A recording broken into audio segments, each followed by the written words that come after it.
കോഴിക്കോട് കോർപ്പറേഷനിൽ ആദ്യത്തെ വിജയം NDAക്കാണ്. അവിടെ ശ്രീജ സി നായർ എന്ന സ്ഥാനാർത്ഥി. ഞാൻ വേറൊരു കൗതുകം കൂടെ പറയാം. ഈ ഒരുത്തി സിനിമ ഉണ്ടല്ലോ, നവ്യ നായർ അഭിനയിച്ച ഒരുത്തി സിനിമ, അതിൽ ഈ സൗമ്യയുടെ ജീവിതമാണ് ഒരുത്തി സിനിമയിൽ നവ്യ നായർ അവതരിപ്പിച്ചത്.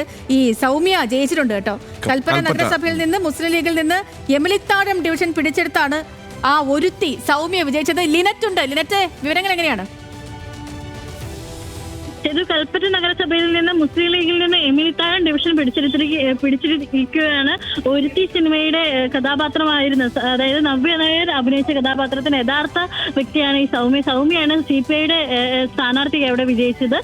നവ്യ നായർ ഒരുത്തി സിനിമയിൽ സൗമ്യയുടെ ജീവിതകഥയാണ് അവതരിപ്പിച്ചിരിക്കുന്നത്. നിലവിൽ ഇപ്പോൾ CPIയിൽ നിന്ന് മത്സരിച്ച ഒരുത്തി സിനിമയിൽ അഭിനയിച്ചതിനെ തുടർന്ന് കൽപ്പറ്റ നഗരസഭയിലാണ് ഇത്തരത്തിൽ മുസ്ലിം ലീഗിൽ നിന്ന് CPI ഈ ഒരു സ്ഥാനം പിടിച്ചെടുത്തത്. ഇപ്പോൾ നിലവിൽ കൽപ്പറ്റ നഗരസഭയിൽ LDF ലീഡ് ചെയ്യുകയാണ്. LDF 6, UDF 3, NDA 2 ഡിവിഷനും ഇത്തരത്തിൽ പിടിച്ചെടുത്തിട്ടുണ്ട്. ശരി, തിരുവനന്തപുരം കോർപ്പറേഷനിലെ കൗതുകമുണ്ട്. വഞ്ചിയൂരിൽ UDFന്റെ അപ്രതീക്ഷിത മുന്നേറ്റം. വഞ്ചിയൂർ P. ബാബു എന്നതാണ് അവിടെ നിന്നുള്ള വിവരങ്ങൾ. വളരെ പ്രധാനപ്പെട്ട ഒരു കാര്യം കൂടെ പറഞ്ഞോട്ടെ. വെൽഫെയർ പാർട്ടിക്ക് ഒരു സ്ഥലത്ത് വിജയിക്കാൻ കഴിഞ്ഞിട്ടുണ്ട്. കായംകുളം ടൗൺ UPS വാർഡിൽ വെൽഫെയർ പാർട്ടിയുടെ മുബീർ വിജയിച്ചിട്ടുണ്ട്. ശരി, ഞാനിപ്പോ ഈ കോർപ്പറേഷന്റെ കാര്യം ഒന്ന് പ്രേക്ഷകരിലേക്ക് വളരെ വേഗത്തിൽ പെട്ടെന്ന് കാര്യങ്ങൾ മനസ്സിലാക്കാൻ ഒന്ന് എക്സാർ ഹോളിലേക്ക് പോവാണ്. കോർപ്പറേഷനിലെ ഇതുവരെയുള്ള ചിത്രം വരുമ്പോഴത്തേക്ക് 6 കോർപ്പറേഷൻ. ഇതിൽ തിരുവനന്തപുരത്ത് LDF 10 ലീഡ് ചെയ്യുന്നു, UDF 4, NDA 12, ഒരിടത്ത് മറ്റുള്ളവർ ലീഡ് ചെയ്യുന്നുണ്ട്. കൊല്ലത്തേക്ക് വരുമ്പോൾ കൊല്ലത്ത് 7 LDF ആണ്, 4 UDF ആണ്, 2 NDA ഉണ്ട്. ഇവിടെ ഈ അക്ഷരങ്ങൾ മാറിയിട്ടില്ല. കൊച്ചിയിൽ വരുമ്പോൾ 13 LDF ഉണ്ട്, 13 തന്നെയാണ് UDF. കൊച്ചിയിൽ വരുമ്പോഴത്തേക്ക് ഒപ്പത്തിനൊപ്പമാണ് കാര്യങ്ങൾ. ഒപ്പത്തിനൊപ്പം ഈ വോട്ടെണ്ണൽ തുടങ്ങി 1 മണിക്കൂർ കഴിഞ്ഞിട്ടേ ഉള്ളൂ. ഇപ്പൊ സമയം 9:07 ആയിട്ടുള്ളൂ. പക്ഷേ കൊച്ചിയിൽ കാര്യങ്ങൾ ഒപ്പത്തിനൊപ്പമാണ്. 13 NDA 3 കൊച്ചിയിൽ ലീഡ് ചെയ്യുന്നു. ഇനിയിപ്പോൾ നമ്മൾ തിരിച്ച് ഇവിടേക്ക് വന്നാൽ തൃശ്ശൂർ LDF 11 UDF 13 4 അവിടെ NDA ലീഡ് ചെയ്യുന്നുണ്ട്. കോഴിക്കോട്ടേക്ക് വന്നാൽ കോഴിക്കോട് 9 LDF ആണ്, 8 UDF ഉണ്ട്. അതിനൊപ്പം തന്നെ 4 NDAയും ലീഡ് ചെയ്യുന്നു. 5 കോഴിക്കോട് ഇപ്പൊ 5 കണ്ണൂര് 1, 2 അങ്ങനെ നടുക്കോട്ട് നിന്നിട്ട് പറഞ്ഞു, അല്ലെങ്കിൽ പകുതി കട്ടായി പോകും. ഓക്കെ, അപ്പം അങ്ങനെയാണ്. ആകെ 6 കോർപ്പറേഷൻ. അതിൽ LDF, NDA, UDF നമ്മൾ നോക്കുകയാണെങ്കിൽ 3, 2, 1 അങ്ങനെ. കണ്ണൂരല്ല കേട്ടോ, തൃശ്ശൂരാണ് ലീഡ് ചെയ്യുന്നത് അല്ലേ? അതെ, തൃശ്ശൂർ എങ്ങനെയാണ്? തൃശ്ശൂരാണ് ലീഡ് ചെയ്യുന്നത്, അങ്ങനെയല്ലേ? അപ്പൊ ഇതാണ് ഇപ്പൊ ടോട്ടൽ. ഇപ്പൊ മുനിസിപ്പാലിറ്റി കൂടെ നോക്കിയാൽ ഇത്രയാണ് മുനിസിപ്പാലിറ്റിയിലെ കണക്കുകൾ. 86 മൊത്തം മുനിസിപ്പാലിറ്റി. അതിൽ തിരുവനന്തപുരത്ത് 4 LDF, UDFന് മുനിസിപ്പാലിറ്റികളിൽ ഇതുവരെ ഒന്നും വന്നിട്ടില്ല, കണക്കുകളില്ല. കൊല്ലത്ത് 3, പത്തനംതിട്ട 3, ആലപ്പുഴയിൽ 4, 2 LDFും 2 UDFും. കോട്ടയത്തേക്ക് വന്നാൽ 4 LDF, 2 UDF. ഇടുക്കിയിൽ 2 UDF ആണ്. എറണാകുളത്ത് 9 UDF. ഇതിപ്പോ ഞാൻ ഈ മുനിസിപ്പാലിറ്റിയുടെ കണക്കാണ് ഈ പറഞ്ഞുകൊണ്ടിരിക്കുന്നത്. എറണാകുളത്ത് 1 എന്ന NDAയിൽ കാണുന്നത് തൃപ്പൂണിത്തുറയാണ് കേട്ടോ. തൃപ്പൂണിത്തുറ, എറണാകുളത്ത് 1, അത് തൃപ്പൂണിത്തുറ. ഇനി അതേപോലെ NDAയും എറണാകുളത്ത് ഒരിടത്തുണ്ട്. എറണാകുളത്ത് 1, 9, 1 ആ രീതിയിലാണ്.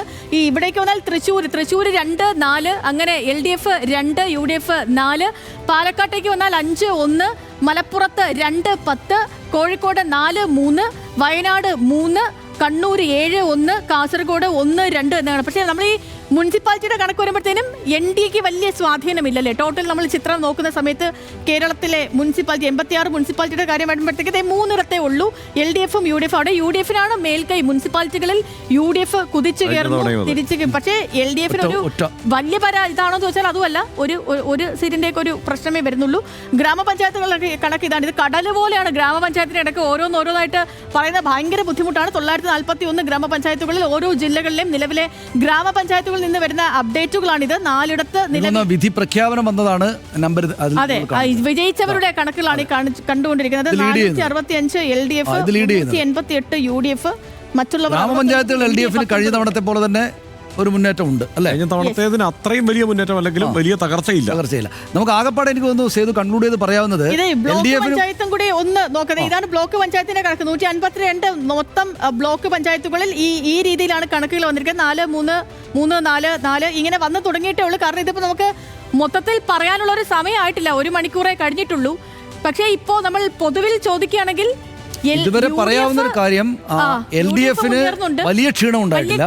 യു ഡി എഫ് അല്പം മെച്ചപ്പെടുകയാണ്. പുതിയ വിവരം Tripunithura L D F lead ചെയ്യുന്നു. അതായത് തൃപ്പൂണിത്തുറയിൽ എൽ ഡി എഫ് 7 സീറ്റുകളിൽ ഇപ്പോൾ എൽ ഡി എഫ് ലീഡ് ചെയ്യുകയാണ്. പാലക്കാട് നഗരസഭയിൽ എൽ ഡി എഫ് മുല്ലാണ് അജിത്തുണ്ട്. അജിത്തെ വിവരങ്ങൾ. പാലക്കാട് നഗരസഭയിൽ 1, 2, 3 വാർഡുകൾ യു ഡി എഫ് വിജയിച്ചു. അതിൽ 2 വാർഡുകൾ ബി ജെ പിയിൽ നിന്ന് പിടിച്ചെടുത്തതാണ്. 4, 5, 6 വാർഡുകൾ ബി ജെ പി വിജയിച്ചു. അതിൽ സിറ്റിംഗ് വാർഡുകളാണ്. 28-ാം വാർഡ് ബി ജെ പി വിജയിച്ചു. 29-ാം വാർഡും 30-ാം വാർഡും എൽ ഡി എഫ് വിജയിച്ചു. ഈ വാർഡുകൾ യു ഡി എഫിൽ നിന്ന് പിടിച്ചെടുത്തതാണ്. കഴിഞ്ഞ തവണ എണ്ണിയപ്പോൾ അതിനേക്കാളും സീറ്റുകൾ കുറവാണ് ബി ജെ പിക്ക്. മാത്രമല്ല എൽ ഡി എഫ് 2 വാർഡുകൾ പിടിച്ചെടുക്കുകയും ചെയ്തു.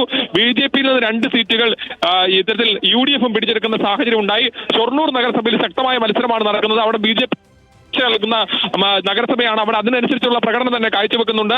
അതിനോടൊപ്പം ഏറ്റവും എടുത്തു പറയേണ്ട ഒരു കാര്യം, പെരിങ്ങോട്ടുകുറിച്ചിയിൽ AV ഗോപിനാഥ് തോറ്റു. 130 വോട്ടിന് തോറ്റു. ഒറ്റ കാര്യം, പാലക്കാട് നഗരസഭയിൽ ആരാണ് ഇപ്പൊ മുന്നിൽ? ഇപ്പോ മുന്നിൽ ബി ജെ പി ആണ്. 4 സീറ്റിലാണ് മുന്നിലുള്ളത്. അപ്പൊ അങ്ങനെയാണെങ്കിൽ ആ സ്ക്രീനിൽ നിന്ന് എടുത്ത് മാറ്റണം. പാലക്കാട് ബി ജെ പി ആണ് മുന്നിൽ. പാലക്കാട് പക്ഷെ ഒരു നിമിഷം എനിക്ക് പറയാതിരിക്കാൻ പറ്റില്ല. കോർപ്പറേഷനിൽ തിരുവനന്തപുരം കോർപ്പറേഷനിൽ LDF 12, NDA 12, അതായത് ഇഞ്ചോടിഞ്ച് പോരാട്ടമാണ് തിരുവനന്തപുരം കോർപ്പറേഷനിൽ. LDF ഉം NDA യും ഒപ്പത്തിനൊപ്പം നിന്ന് ഇഞ്ചോടിഞ്ച് നെഞ്ചിടിച്ച് തലസ്ഥാനം എന്നാണ് അനു ടെക്സ്റ്റായിട്ട് ഇട്ടിരിക്കുന്നത്. LDF മുന്നിട്ട് നിൽക്കുന്നത് കഴക്കൂട്ടം, കാട്ടായിക്കോണം, പൗടിക്കോണം, കാര്യവട്ടം, ചെല്ലമംഗലം, മുടവൻമുകൾ, എസ്റ്റേറ്റ്, പൊന്നുമംഗലം, വള്ളക്കടവ്, വഞ്ചിയൂർ, പേട്ട, ചാക്ക. വഞ്ചിയൂരൊക്കെ തിരിച്ചു പിടിച്ചു LDF. വഞ്ചിയൂർ ബാബു ലീഡ് തിരിച്ചു പിടിച്ചു. അതായത് 12 അങ്ങേയറ്റം കൗതുകം പൂർണ്ണമായിട്ടുള്ള നോട്ടം അങ്ങോട്ടേക്ക് കൊടുക്കേണ്ട സമയമായി. തിരുവനന്തപുരം കോർപ്പറേഷനിൽ LDF 12, NDA 12 ഇഞ്ചോടിഞ്ച് പോരാടുകയാണ്. UDF പിന്നെ പോയി. കൊടുങ്ങല്ലൂരിൽ മുനിസിപ്പാലിറ്റിയിൽ BJP 4 ഇടത്ത്, LDF 2 ഇടത്ത്, UDF 2 ഇടത്ത്.